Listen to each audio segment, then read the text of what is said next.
everybody. Welcome in. Welcome to our summit here today. I'm so glad to be able to present systems and processes for time-strapped CEOs to be able to win back time and have visibility strategies when it comes time to leadership and visibility. Wendy Burge is the founder of Radiant Edge Consulting, where she helps women reclaim their business clarity by aligning their marketing, offers, and strategy with how they actually work and live. Blending human design, bold messaging, and over 30 years of entrepreneurship, she equips soul-led experts to design sustainable, spacious, and ability-attuned businesses that don't rely on hustle or hype. Her approach is rooted in structure before strategy, and her clients often say, I didn't realize I was missing myself inside my own business until now. Wendy, welcome. Thank you so much for being here. Great introduction. The Carol Consulting, we haven't talked to you in a while, so I was so excited to be here today. So congratulations on putting all this together. Thank you. Thank you. We have this fantastic lineup of speakers, and I'm just on the edge of my seat, just listening to everybody. Lion's been fantastic. Karis has been fantastic. I know you're going to be fantastic. No pressure. No, because here's the thing. I know with all the speakers here today, they only have to show up as themselves and what they're passionate about. 100%. So I'm going to start off with the first question here. How can someone tell if they're outsourcing their authority in business? And what is the first step to reclaiming it back? That's a good question. I find that a lot of people begin outsourcing their authority when they start trusting and believing in everybody else's process but their own. So they bump up against the next shiny object syndrome. They're trying to implement a strategy that's really not the best fit for their business. So what I find is it's actually almost a physical reaction to their authority being dismissed, and it can look like exhaustion. It can look like overwhelm. It can look like confusion. It sounds like mixed messaging. It sounds like poor communications. So and I was just jumped in on the tail end of Karis's talk, and I was like, oh, good, totally aligned. That's exactly what I'm talking about when I work with people, is that we habitually have fallen into this pattern of trying to hustle, and I call it the proving pattern. The more I do, the better I'm supposed to be. And that actually is counterintuitive to how we actually need to operate. So stepping back, the first thing that I often include in my work with my clients is really taking what I call the sacred pause and asking yourself some very important questions that will physically give you a reaction. Because if you're physically having a reaction, that's a very serious issue, that you've built something that you don't love. Sorry, would you say that you are the method?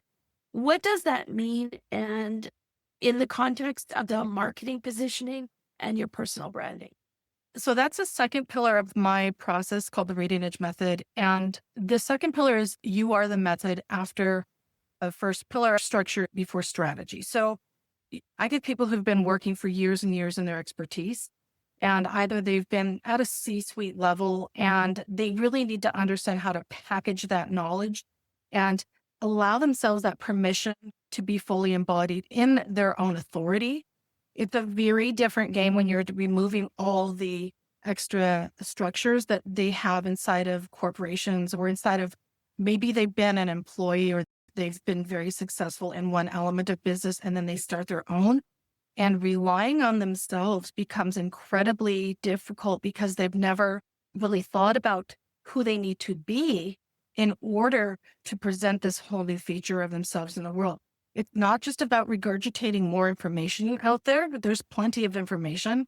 It's really about succinctly being able to claim your own point of view and your own authority within the structure of what makes your solution better.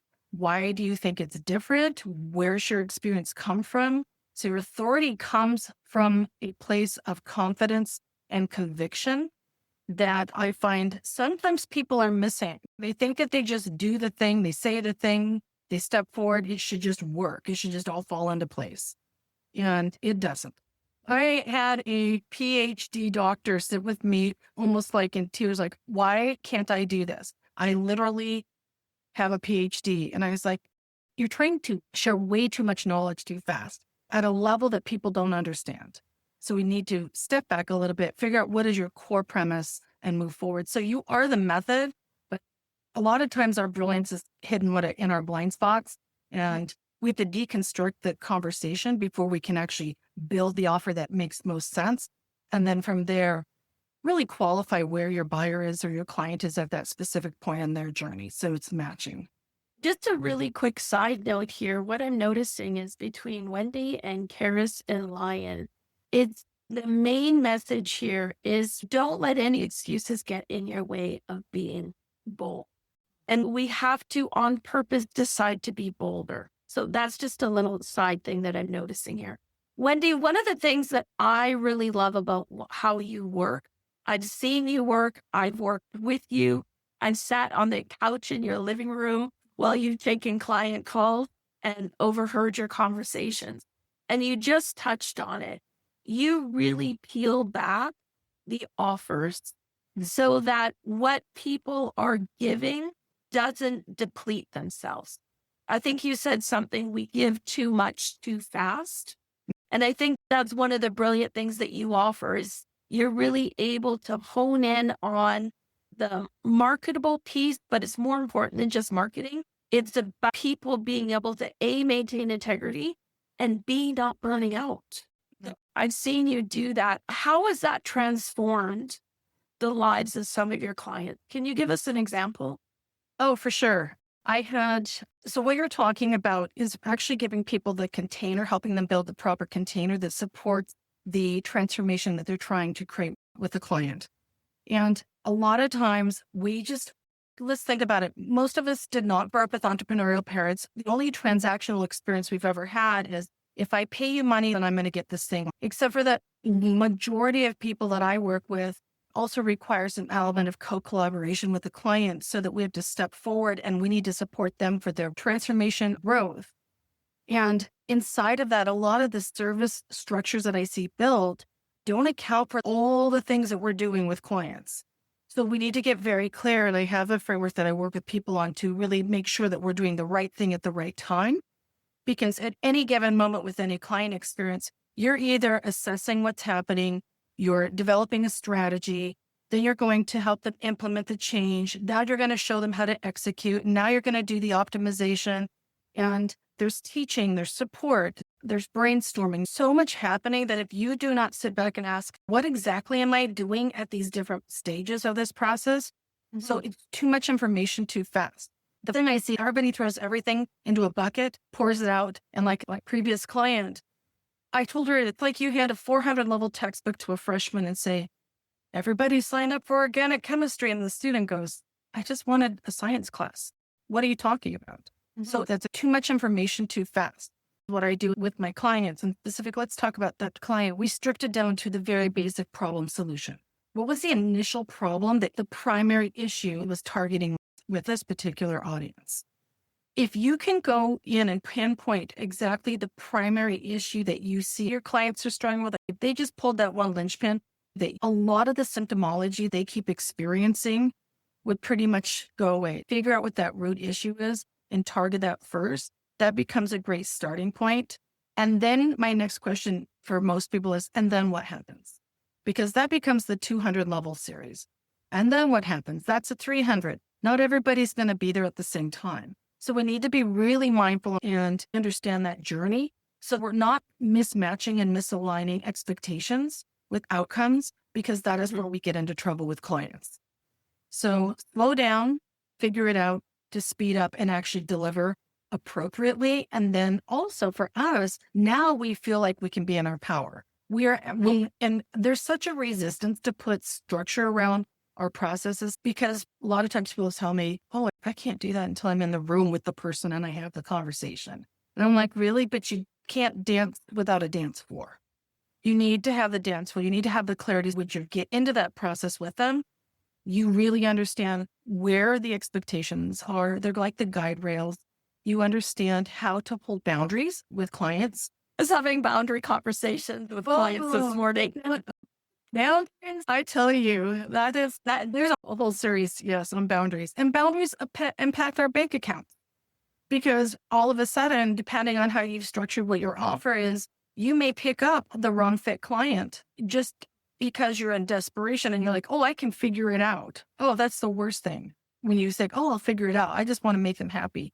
Now you've just jeopardized your relationship with them. And your reputation. Reputation. And your team. And like when you, That's the big ripple, isn't it? That's the place where people get stuck and all of a sudden they're having to backtrack on conditions or promises or agreements in their statement of work because they're like, well, I was super overachieving on what I think I could actually do. And here's the challenge. I believe we need to do less for clients until they prove to us that they can take that in. Bingo. Who agrees? Who agrees with that wholeheartedly? Stop promising the world and don't hand them the moon and say, come on, let's go. Absolutely. I just feel honored to have this panel of amazing people. I know, right? Lucky me, I hit the jackpot today. I just want to say that the experience with the clients I'm having right now made me just go, I don't want to give you everything, but they're like, I have to have everything. You have to give me everything. It's that, right? I know we've all heard this analogy before. You got to learn to walk before you can run. And back to Wendy's point, if you give them third or fourth level university information when all they wanted was a science class, you're not serving anybody. No. Right? So Wendy helps her clients understand, first of all, their own brilliance. And secondly, how do we package that brilliance? Now, along with that comes the fear of being seen, right? Or the fear of I'm not ready, or even just the fear of visibility. So how do you help clients move through that? So let's really call it what it is. A lot of that is overthinking. And also it's part of this proving pattern that most of us have been subjected to, that the more I do, the more value I seem to have. And that's not a true statement. So it is counterintuitive for most of us because we have been told that if you're not doing enough, you must do more to show your value. And that's a cultural problem that we have that I think I'm hearing more and more people just stopping the brakes because, in fact, I was listening to something today and they were talking about performance punishment for people who are so good at doing their job that instead of celebrating them in their work, their role, they're actually given more and faster deadlines. And I think we are at a point in business, especially if you are in a leadership role or we are inside of a larger organization, that people are hitting the brakes going, wait, this is enough. What are we doing here? When it comes to visibility, it's really about claiming your value, understanding that your value has nothing to do with more. What I really like to see people do is embody that value by showing up and understanding that this sales process, bringing people into your world, is not just transactional, it's transformative. Our job is to actually help people grow.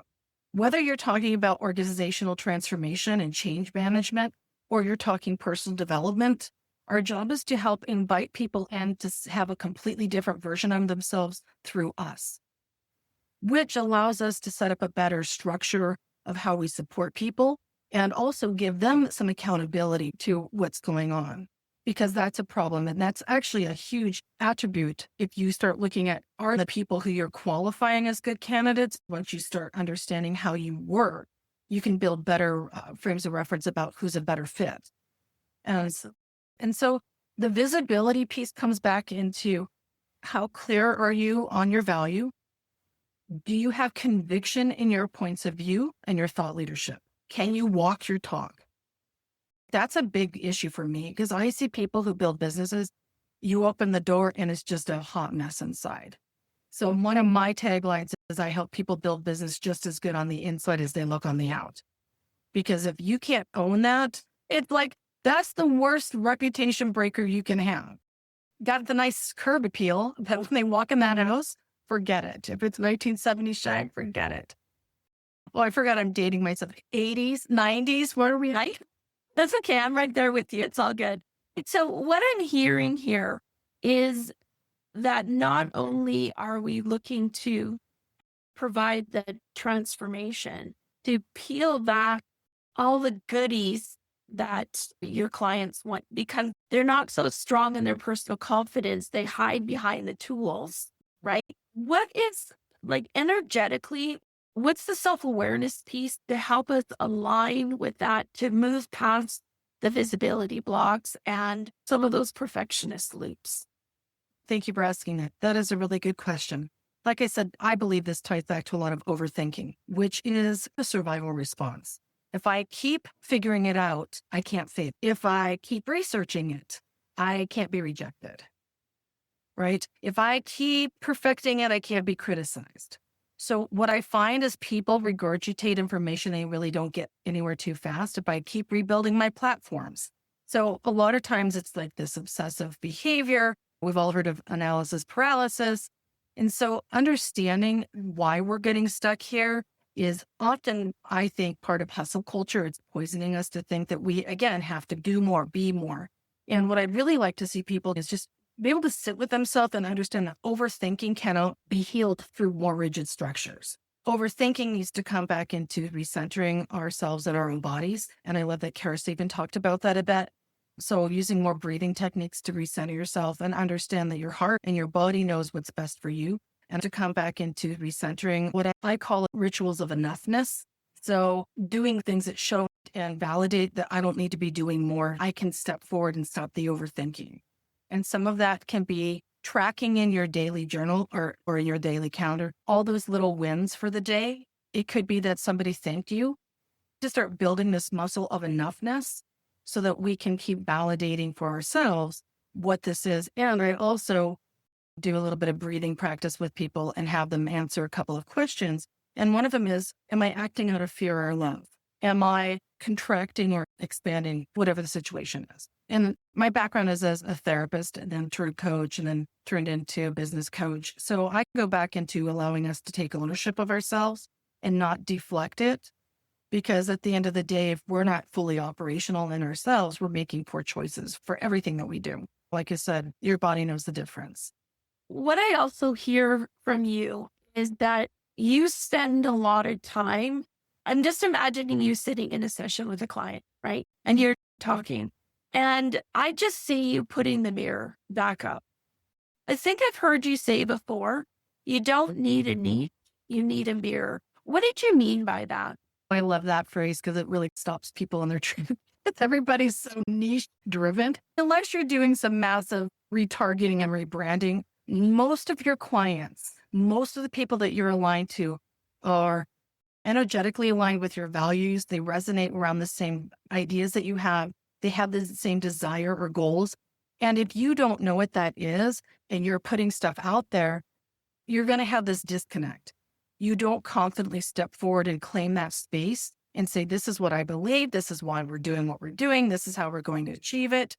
This is what I want for you.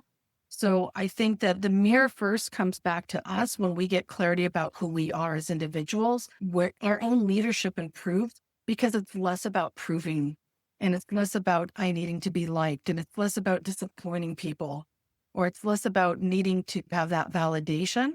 And great leadership, the people I've always watched that had best leadership style were the ones that didn't need all the accolades. They were so great at just stepping into the room and championing other people. And I know they could do that because they didn't need anything from us. Their job was to help move people forward too, and they were very aware of it.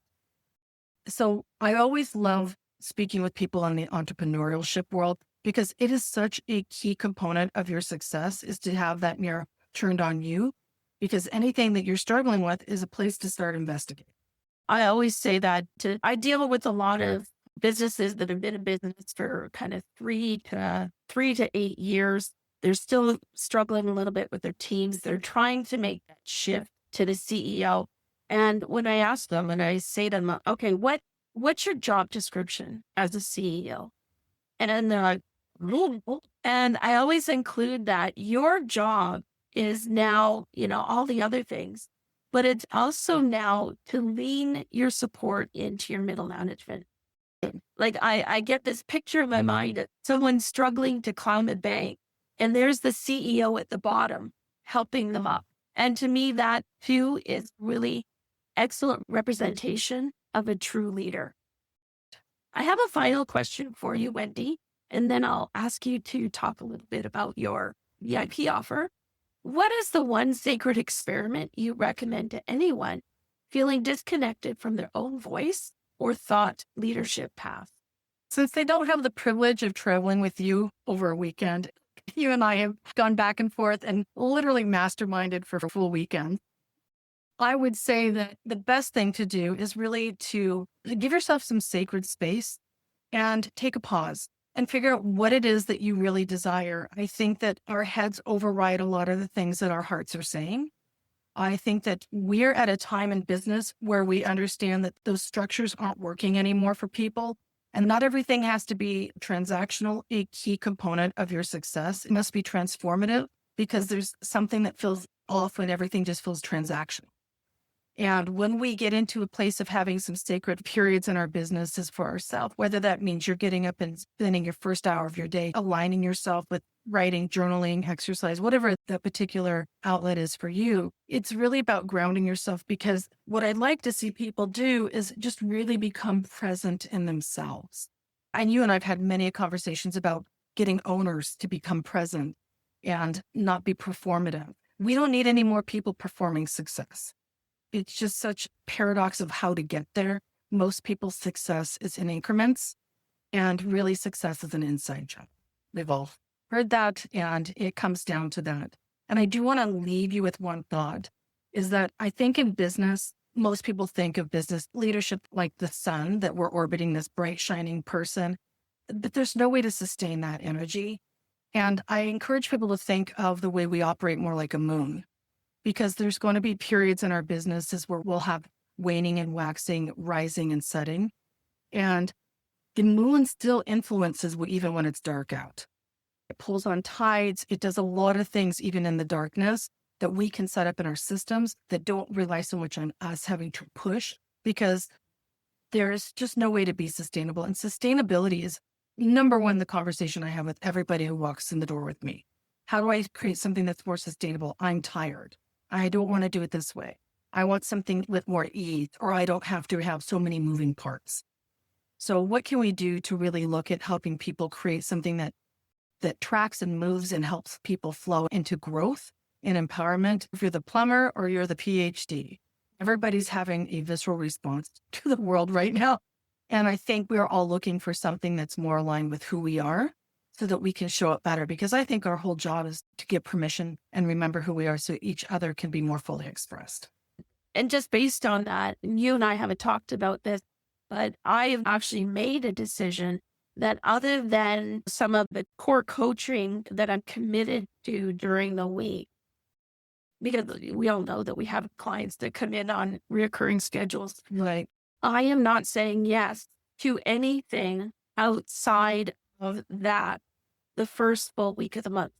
Perfect. I've decided that because, just like you said, we had 3 months of expand. And if we don't take that time to digest and reflect, and for me, I need that time in the garden, bare feet on the ground. If you don't have that time, then you just get so wrapped up in your head. And to me, you get lost. I think when you and I first met, we both had different kinds of businesses, and that's how we met each other.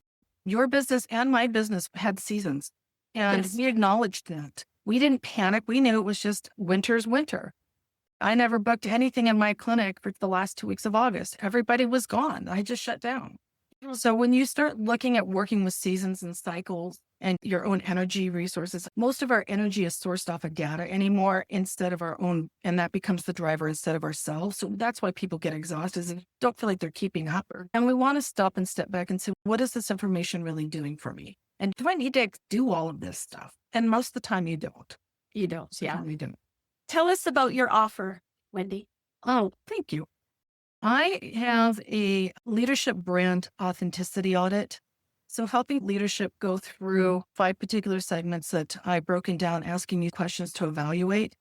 And you can step in and take a look at this. Once you've done this, I'm giving people the opportunity to have a review of the findings with me. Let's make sure everything's aligned. and that you're getting the best of you out in the world, that you really understand your thought leadership. Because when you get all of these things locked into place, they become fluid and people resonate with your energy and you don't have to push so hard. Thank you so much, Wendy, for deciding to be here with us today. Your insights are valuable as always.